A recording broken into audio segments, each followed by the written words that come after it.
Make your choices according to how you're feeling. What's going on in your head? How can you be extra kind to yourself? My hope is that we can all use some discernment and find our own particular versions of the posture. So we're going to start lying down. So whenever you're ready, you can have a lie down on your mat. And take just a couple of moments to really start noticing how you feel. Like start noticing your energy level and that sort of thing. Just a little check-in to see how hard do you want to work today? How much effort physically do you want to put in? Is today going to be a day where physically you kind of dial things up, or is it going to be a day where you dial things back and really enjoy stillness? Maybe enjoy rest. You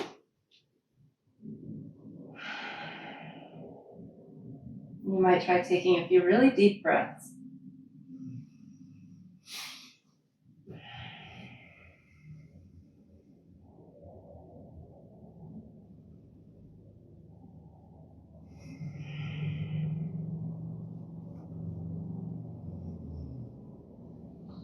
And then as you're ready, maybe try pulling your knees in towards your chest and just rocking from side to side a little bit.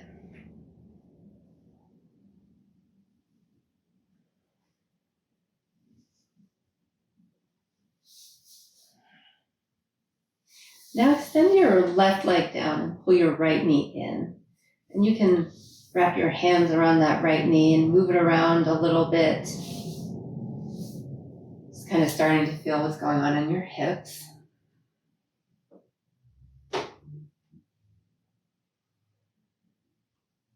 Then reverse. Left knee in, right leg out.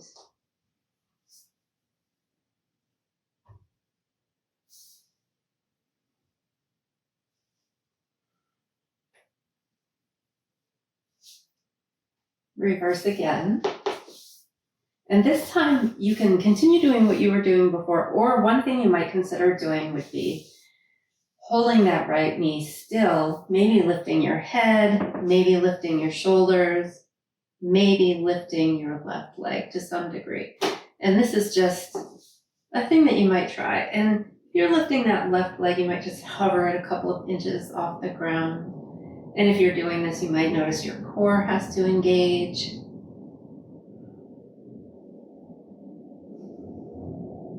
If you're doing that, you can release and reverse. So left knee in, and again, same thing, same options. So maybe you stay here, maybe you find that movement in your left leg. Maybe you hold it still, lifting up your head, maybe your shoulders, maybe hovering your right leg.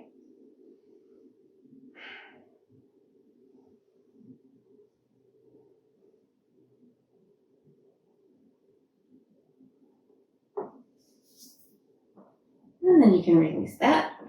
Maybe pull both knees in, extend both legs up, and circle your ankles a little bit.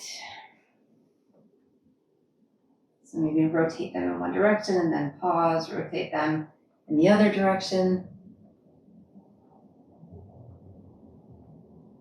And then shake them out a little bit. Maybe lift your arms and shake them out too. Take a few really deep breaths, inhaling and sighing it out.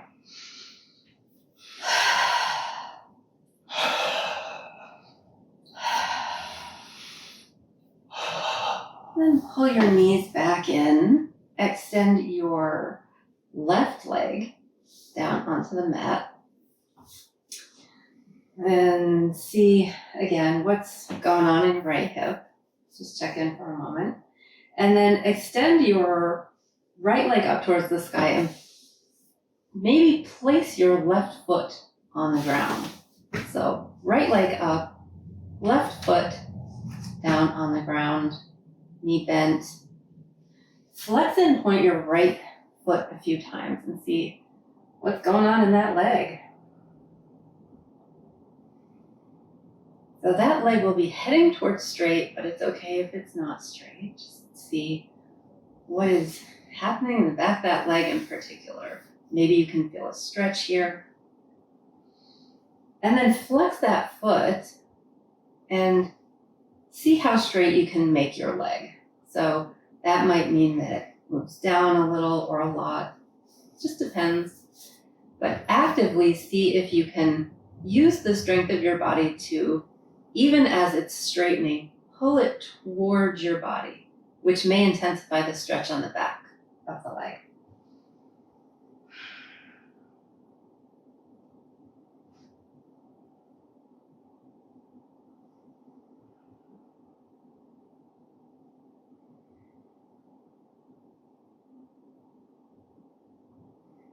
And then check in with your left leg. So you have probably the sole of that foot on the ground. How does that feel to you? And what would it feel like to straighten that leg out and then maybe pull it in? And you might try that a couple of times, just sliding it along your mat.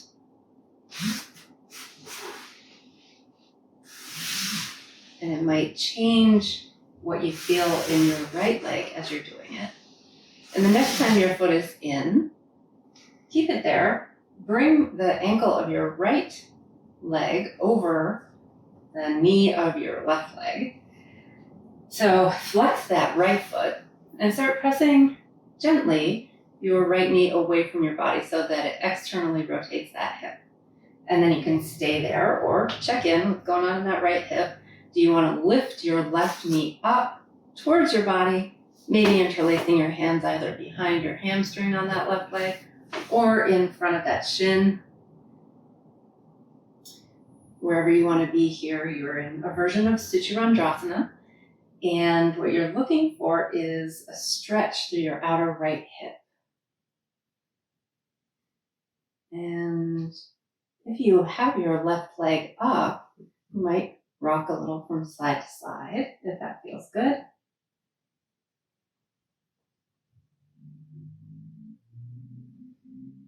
Make sure you're breathing, not holding your breath, not clenching up too tight. And if you are clenching in areas, maybe just check in and see like what's going on in your neck and shoulders, in your jaw, your eyebrows, your forehead, all the different places that you might kind of tend to clench right up. Maybe they'll relax a little.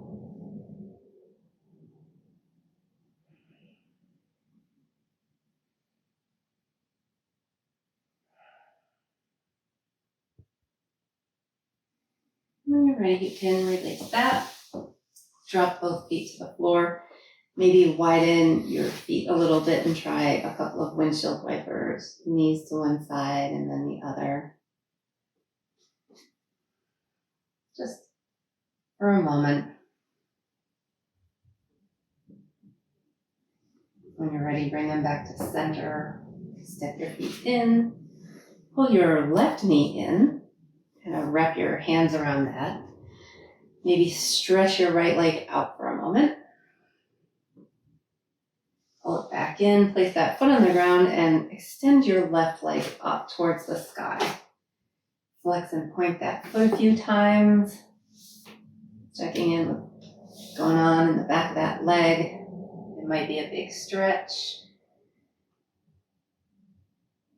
It might not be.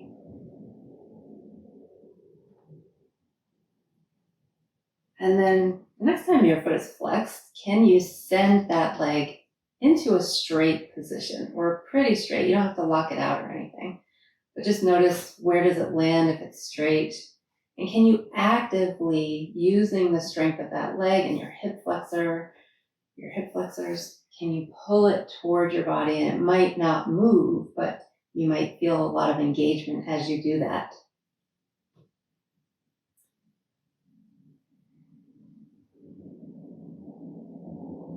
Maybe check in again with all those places that tend to kind of clench up and hold tension. So this might be a lot of sensation. And can those parts of your body still stay pretty relaxed or calm? And then your right leg, maybe you try sliding it out on your mat, bringing it into straight position, and then possibly sliding it back in. And you can use your hands on the ground to stabilize you here as you're doing this, if you're trying it. Notice where you feel work happening in your body if you're trying this out. Maybe you notice it in your foot. And the next time your knee is bent, your foot on the floor, bring the ankle of your left leg over your right knee. Start sending your left knee away from your body gently, checking in with your outer left hip. Can you feel a stretch there? And do you want to stay here? Or do you want to lift your right leg up, pulling it in towards your body, maybe interlacing your hands around your right hamstring or around the front of that shin? And whatever version of Sichurandrasana you're in, can you find some sort of feeling of ease somewhere? So it might be that you're wound up into this kind of compressed shape. And sometimes that can feel pretty tense. But can you find a little bit of ease somewhere?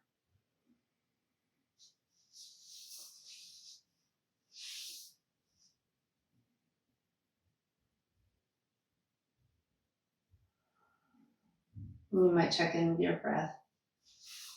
Make sure that you're breathing pretty fully, as freely as possible.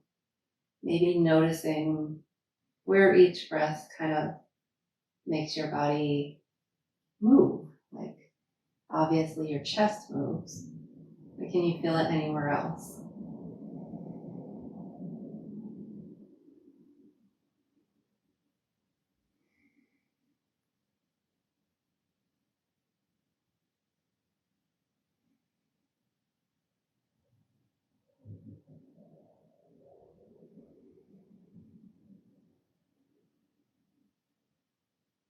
Go ahead and release that. Bring both feet down to the floor. Try a couple more windshield wipers, widening your feet, dropping your knees from side to side.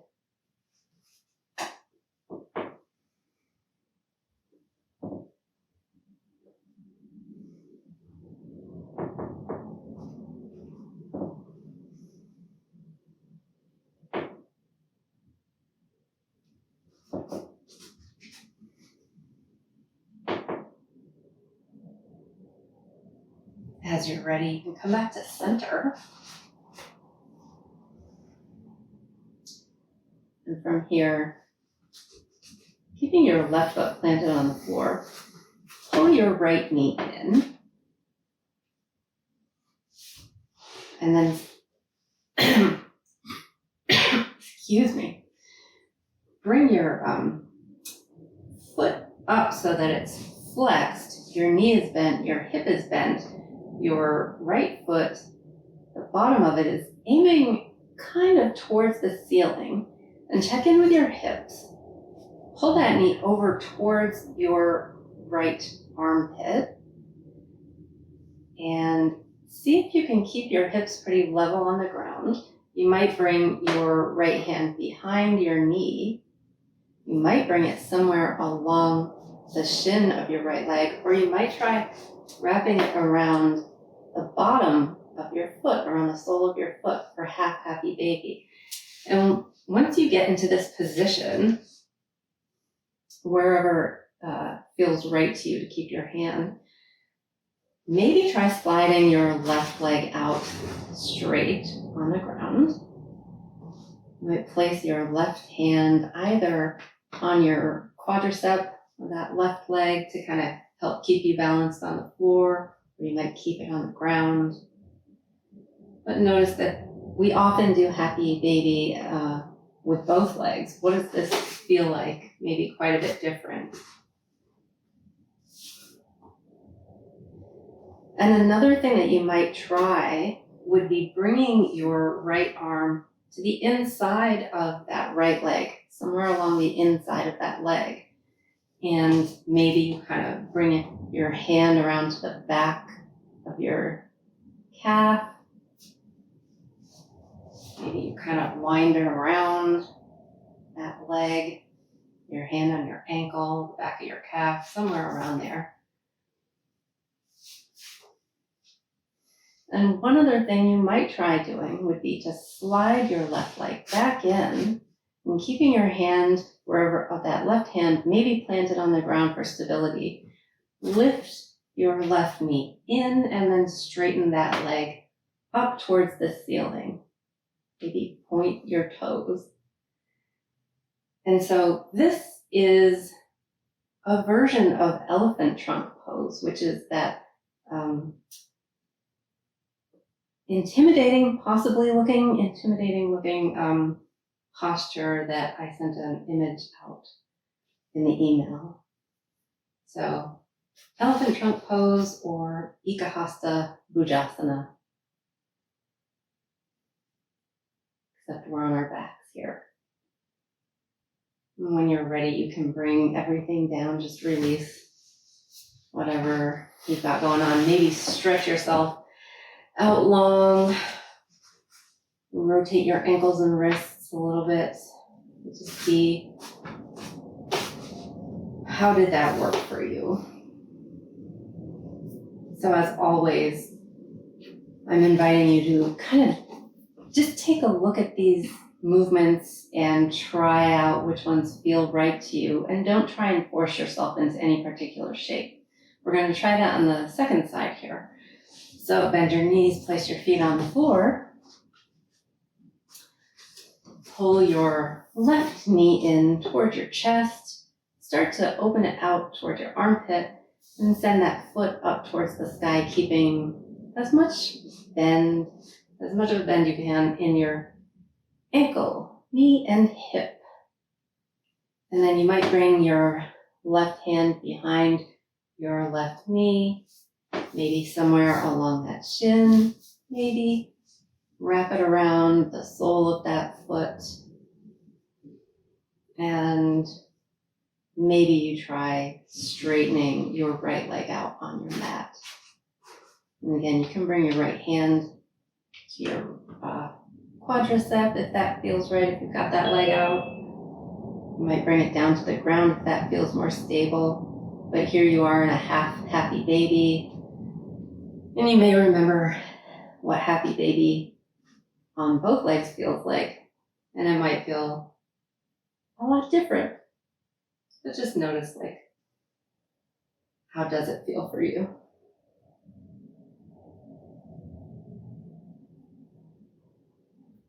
And then again, you might try what we tried last time. So maybe sliding your right leg in, maybe bringing your right hand to the ground, bringing that leg up so that it's aimed up towards the ceiling.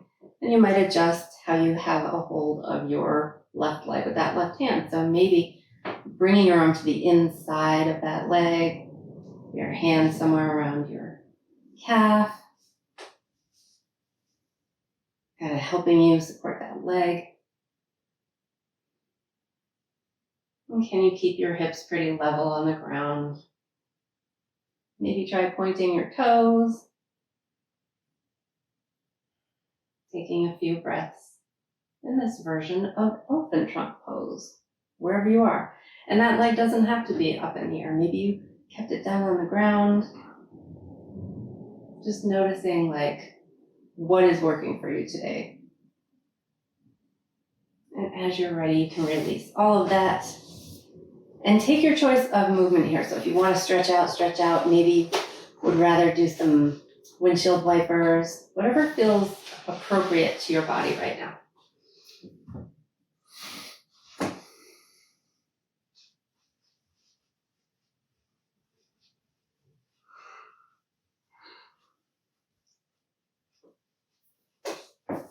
And as you're ready, come up into a seated position.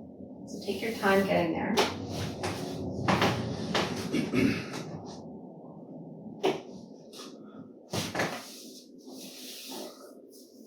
Now come into Dandasana. with your legs out in front of you and sitting up in this kind of L shape. And as always, one thing that can be really useful is to place some kind of cushion or a block under your hips here. That can be really useful. And if you have blocks nearby, we're going to explore elephant trunk pose a little bit more now. But let's begin. So we're beginning in Dandasana. And notice, do your hands reach the ground? Mine kind of don't, just my fingertip. But sit up as tall as you can. See if you can find this 90-degree hinge and find some space in your body.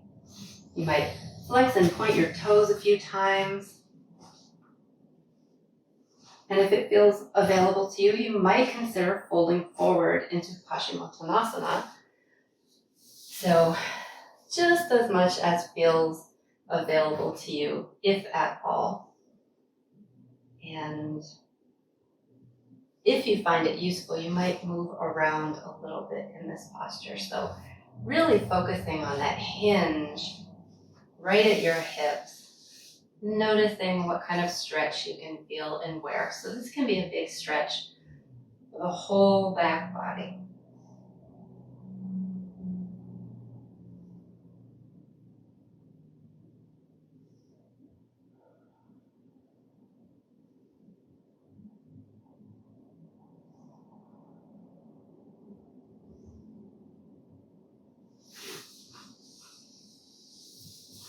As you're ready, you can come back up, maybe place your hands or fingertips on the floor and come to just a little bit of a back bend here.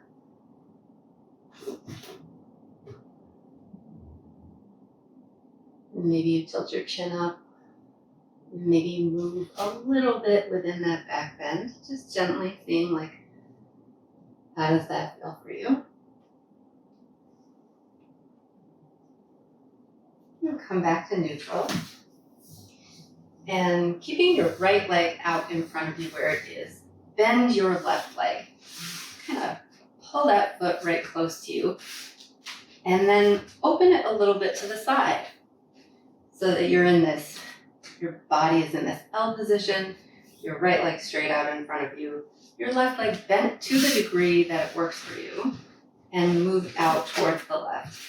And then is it possible to bring your left hand inside of that left leg, maybe placing your fingertips or your hand on the ground and your right hand on the outside of your right leg.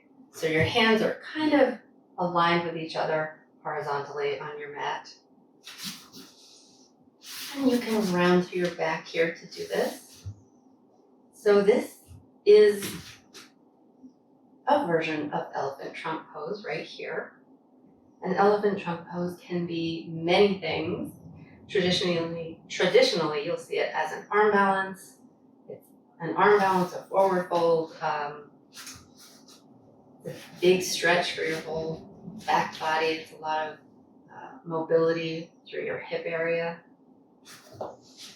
And you can stay here, or one thing you might consider doing is seeing, is it possible to lift your right leg to any degree? And maybe just a little bit.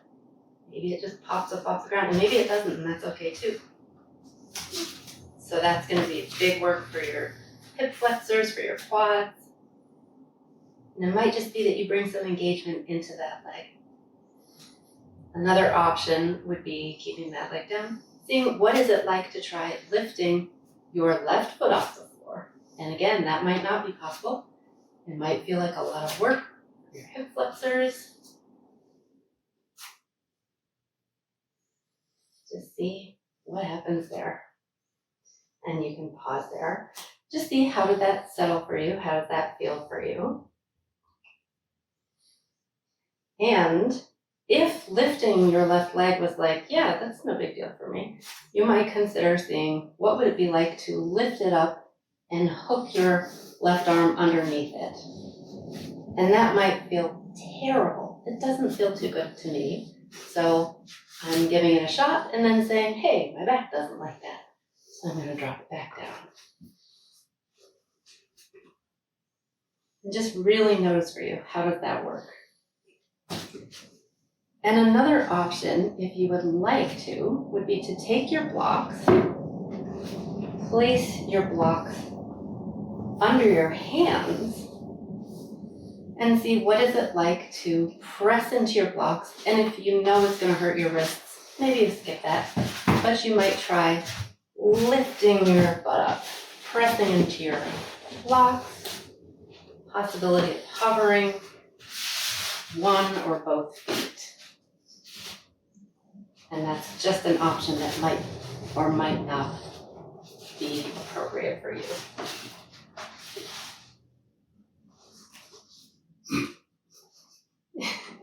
And see if you can keep a sense of humor and have fun with this. Really checking in with, honestly, what is working for you and what isn't. Because this is quite a lot of compression through much of our body and big stretches through other parts. So take just a moment and really see which of these options line up together to be your elephant trunk pose. And if you know that going straight into it, as you've seen it in books, works for you in that illustration that I showed, you might hook that arm right over, or that leg right over your left arm, place your hands on the ground, and try pressing into the ground, hovering, or pressing into your blocks, hovering your body. But again, only if that feels like, yes, I know this is appropriate for me.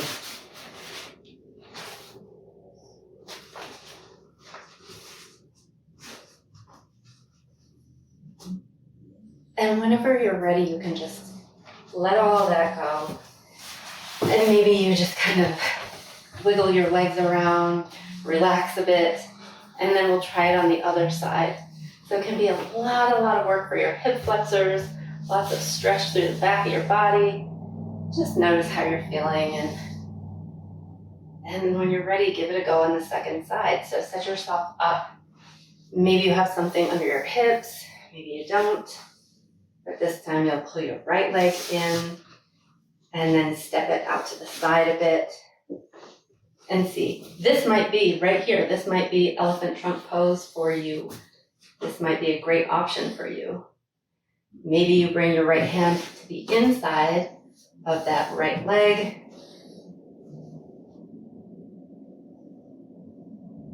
And you might try just kind of focusing on what you're feeling here. You might try lifting your left leg up a couple of times to see how does that feel. You might try lifting your other leg up a few times to see how does that feel. You might try pressing into your hands if it works for your wrists. Maybe lifting your butt up off the floor. And you might try placing your blocks underneath your hands for that, if that feels like a good option. You might also scoot your block down to the bottom of your mat and place it under your extended leg, if that feels right.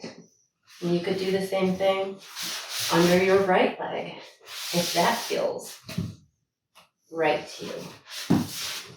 So really take a couple of moments to explore these options to see,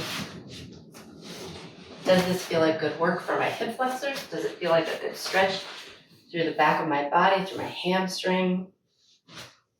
Hamstrings are often quite tight.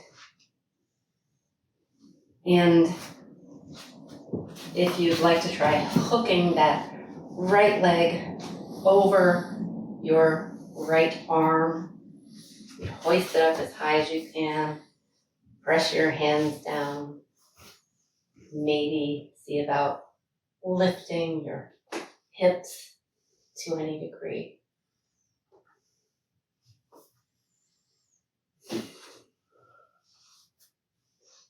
So there's no pressure to try things that don't feel good.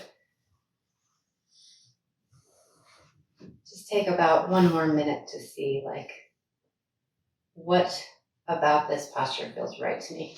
Maybe it's that stretch through the back of your leg. maybe the work in your hip flexors feels good. So maybe try hovering that right leg or hovering both legs.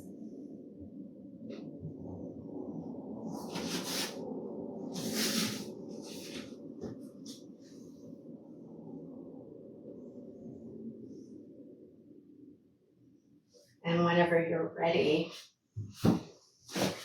take your time coming back out of that posture, letting it settle, maybe stretching your legs out, maybe kind of flopping them around a little bit.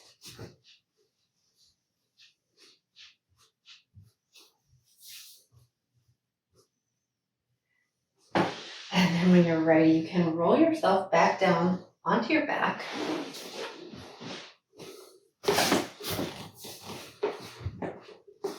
And once you're lying on your back, place the soles of your feet on the ground. And if you have a block, have your block where you can grab it.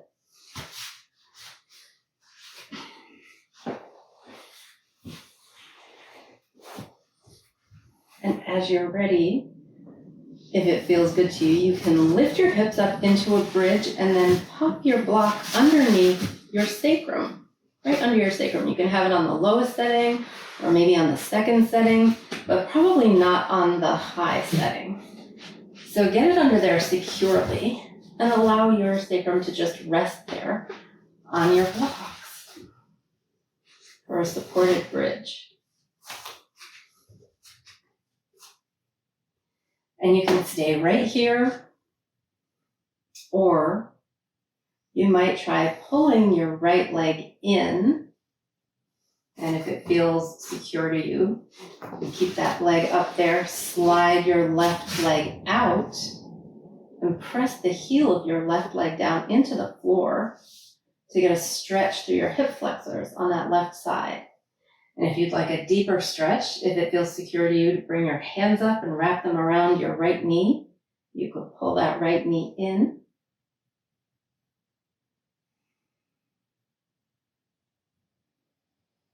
And take a few deep breaths.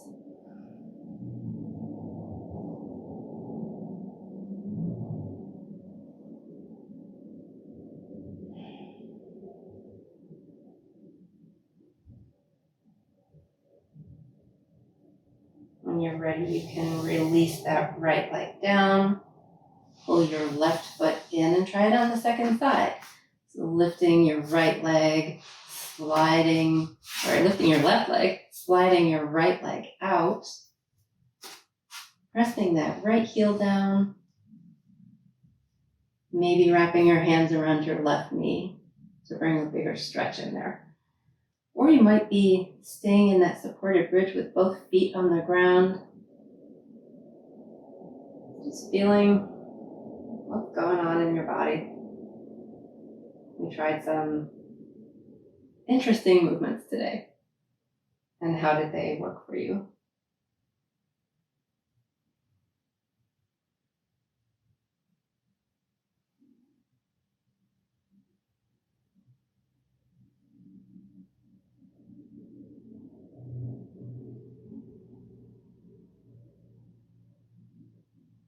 As you're ready, if your left knee is up, you can release it down. Bring your right foot back to the floor. It's not already there. Both feet on the ground. Lift your hips, pop that block out if you have one underneath. And take your time setting yourself up for Shavasana. I'm gonna read us a short story while we're relaxing in Shavasana. So take your time getting there. You can close your eyes if you like.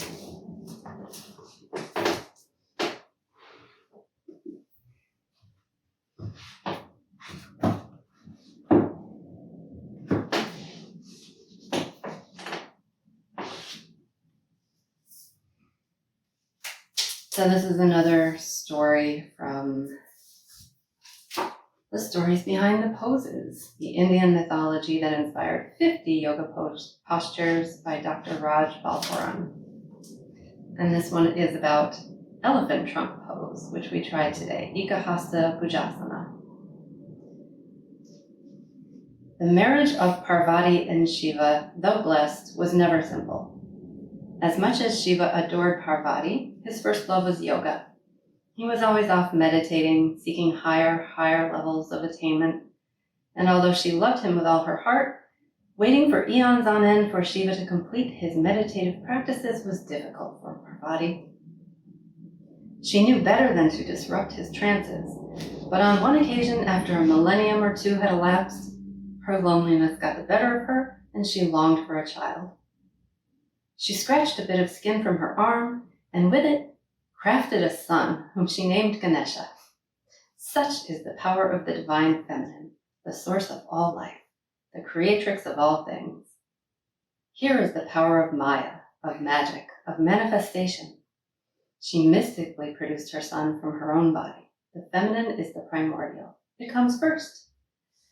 Parvati was deeply at home in motherhood, and she was overjoyed.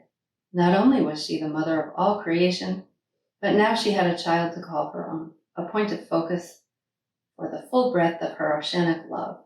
In the blink of an eye, Ganesha grew through boyhood and into his youth. He was devoted to his mother, so when she called him one day to guard their home while she bathed in the river by the mountainside behind their abode, he was proud. "Make sure no one trespasses while I'm gone," she said to her son, and he gladly assented. "None shall pass." The goddess smiled lovingly and disappeared out of sight. As fate would have it, at that very moment, the mountains rumbled as Shiva, the great yogi, awoke from his divine trance, and his awareness returned to his body. He arose, and his mind turned to thinking of his beautiful wife. He eagerly descended unto his abode, expecting to find her there. But as he approached, he noticed a rather haughty-looking youth standing to attention at the entrance. Shiva commanded him to step aside, but Ganesha replied, "You cannot pass." Shiva tried for a second time. "Step aside," he shouted, but Ganesha was steadfast, intent on guarding his mother's abode, replying, "You cannot pass." In the blink of an eye, Shiva pulled out his sword and decapitated the arrogant lad, breathed a sigh of relief to be done with that nonsense, and entered his abode. Parvati had finished her bathing out back just as Shiva arrived, and was delighted to see him. They embraced in divine ecstasy, and Parvati excitedly proclaimed, "Shiva, my darling, I'm so glad you're home, and you've had a chance to meet our son. He was guarding the front door from you when you arrived." Shiva knew that he had no choice but to tell his wife what had happened. Parvati was devastated and enraged, and demanded that he go out immediately into the world and find a replacement head for their son. So Shiva departed, in pensive mood, reflecting upon his tendencies toward violent outbursts. As he wandered the countryside, ruminating on past mistakes, Shiva came across an elephant. His first instinct was to simply lop the creature's head off, but as he approached it, he caught himself in the sudden glare of his own awareness. He reined himself in, knowing that this time he must take a more measured approach and break the habit of decapitating first and facing the consequences later. So Shiva explained his plight to the attentive elephant, who responded with astonishing composure. "Is that all, Lord Shiva? By all means, then, please sever my head and install it on your son's body." "You would so willingly surrender your life, elephant?" Shiva asked. "I have lived a long time, Lord, and learned a lot in that time. Death is certain for all creatures in the goddess's creation. You offer me the opportunity to live on as part of your son. This is a rare chance indeed, and far more than any elephant could dream of. Please accept my head in grateful service." Shiva was so humbled that he blessed the elephant, liberating him from rebirth as he accepted his offering and returned to his abode. He affixed the head of the elephant to the body of his son and breathed new life into him. Ganesha opened his eyes. His vision was clear and calm, supported by the wisdom of the great elephant. He now saw what he could not see before. He recognized Shiva for the great lord that he was and asked for forgiveness for his arrogance. Shiva in turn asked forgiveness for his own mistake. The goddess beamed, and all rejoiced in her majesty and mystery, in the divine play wherein both her husband and son learned humility, graced by the wisdom of the elephant. When we surrender our mundane heads to be divinely decapitated, as the elephant does in this story, we see through the goddess's material play and can recognize the spirit of Shiva where we go. Shiva and the goddess are ultimately one, two sides of the same cosmic coin, but separate in order to experience the ecstasy of uniting. Deluded by materiality, we see others as separate from ourselves, like a head separate from a body. But when blessed with the vision of the wise, we see separation as the illusion that blocks the light of spiritual union.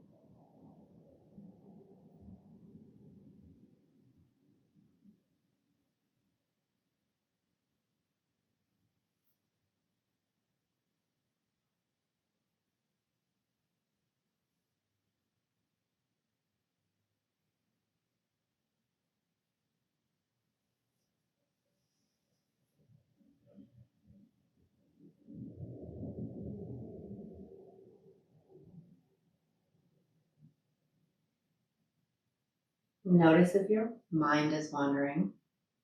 Maybe you're thinking about that super interesting story.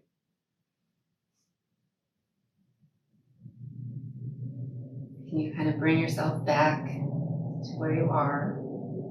Maybe take a couple of deep breaths.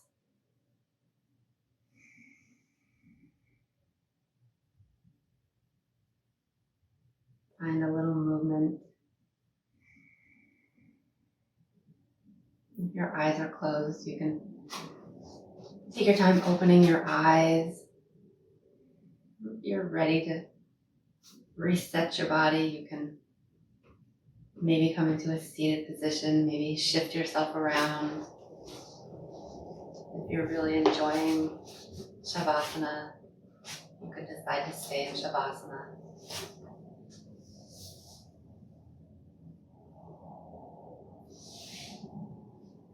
And whenever you're ready, take a moment in whatever position you're in. Maybe try Anjali Mudra, this gesture of offering, but offer yourself some gratitude, a thank you for something specific.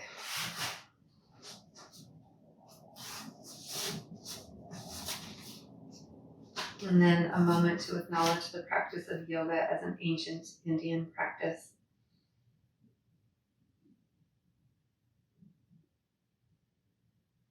And how wonderful was it that people shared it with the West even after colonizers tried to eradicate the practice. And thank you for practicing with me today. If you'd like to stay on and say hi, I've got a couple minutes. If you need to sign off, it was good to see you, and I hope you have a lovely day.